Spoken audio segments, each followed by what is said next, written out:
Hello friends, তোমরা সবাই কেমন আছো? আশা করি অনেক ভালো আছো আর আমিও অনেক ভালো আছি। তো দেখো, কাল রাতে কিন্তু বৃষ্টি হয়েছিল আর বৃষ্টি হওয়াটাই কিন্তু স্বাভাবিক ছিল, কারণ সারাদিনে যা গরম পড়েছে এই গরমে কিন্তু কোনো কিছুই ভালো লাগে না। দেখো কেমন চারপাশটা অন্ধকার হয়ে আছে, কারেন্ট নেই, সেই বৃষ্টির কারণেই কারেন্ট গেছিলো। দেখো, রেল যাওয়ার পরে রেলগেট তোলার সঙ্গে সঙ্গেই লোকজন যাওয়া আসা শুরু করে দেয়। আর দূর থেকে কিন্তু এই ভিড়টা দেখতে ভালোই লাগে, আমার তো ভালোই লাগে। তো সকালও হয়ে গেল, আর প্রত্যেক দিন কিন্তু সকালবেলা আমাদের ঘুম ভাঙে ট্রেনের শব্দেই। ট্রেন 6টার সময় আসবে, আমার ঘুম কিন্তু মানে ট্রেনের উপরেই নির্ভর করে আমাদের ঘুমটা, সকালে ঘুম থেকে ওঠার টাইমটা। তো দেখো, ট্রেন দেখার পরে আমার ছেলে বিছানায় শুয়ে উলটপালট করছে। তারপর ওকে তুললাম আর তুলে ওকে ফ্রেশ করে খাইয়ে পড়তে বসালাম। দেখো, ও লিখছে আর আমি এদিকে রান্নাটা চাপিয়ে দিব, কারণ আমাদের সকালবেলা খাওয়া অভ্যাস। তো সকালবেলা বলতে আমার 10টার মধ্যে খাওয়া কমপ্লিট হয়ে যায়। এদিকে রান্না করছি আর ওইদিকে আবার দেখছি ছেলে কত দূর লিখতে পারছে কি না।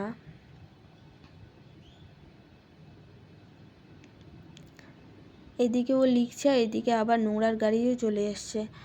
তারপর ওকে পেজটা উল্টিয়ে দিলাম, বললাম যে তুই এগুলা লেখ, আমি নোংরাটা দিয়ে আসি। পরে গেলাম নোংরা দিতে।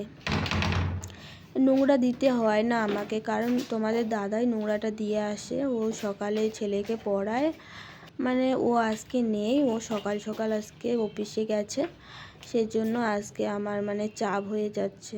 নাহলে ওই এগুলো করে, আমি শুধু রান্নাটা করি। তারপরে দেখো, আমি নোংরাটা দিয়ে এসে ছাদে মানে ডাস্টবিনটা মানে পরিষ্কার করে শুকাতে দিলাম। আর দেখো আজকে রোদের তেজ কীরকম।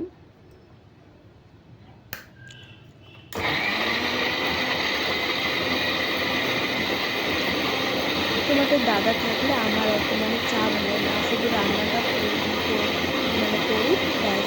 আর ওই ছেলেকে বেশিরভাগ খাওয়ায়, সকালবেলা টাইমটা নোংরাটাও দিয়ে আসে, নিচে আবার দুধ আসে, দুধ নিয়ে আসে। আর ও না থাকলে আমার মানে পুরো চাপ হয়ে যায়, একদিকে ছেলেকে পড়ানো, একদিকে আবার রান্না, একদিকে মানে খুব চাপ হয়ে যায়। তারপরে দেখো ও লিখছে আর এদিকে দেখো ফুলের গাছগুলো শুকিয়ে যাচ্ছে। আমার ছেলেই প্রত্যেক দিন ফুলের গাছে জল দেয়, আমার দিতে হয় না, কারণ আমাকে দিতেই দেয় না, ও কান্না শুরু করে দেয় ওই দিবে। তো ঠিক আছে, ওই দিক। তো আজকেও পড়ছে আর আমি এদিকে ফুলের গাছগুলোতে জল দিই। আর তারপরে আমার দেখো রান্নাও কিন্তু কমপ্লিট হচ্ছে। তো চলো, আজকের ভিডিও এই পর্যন্ত, টাটা।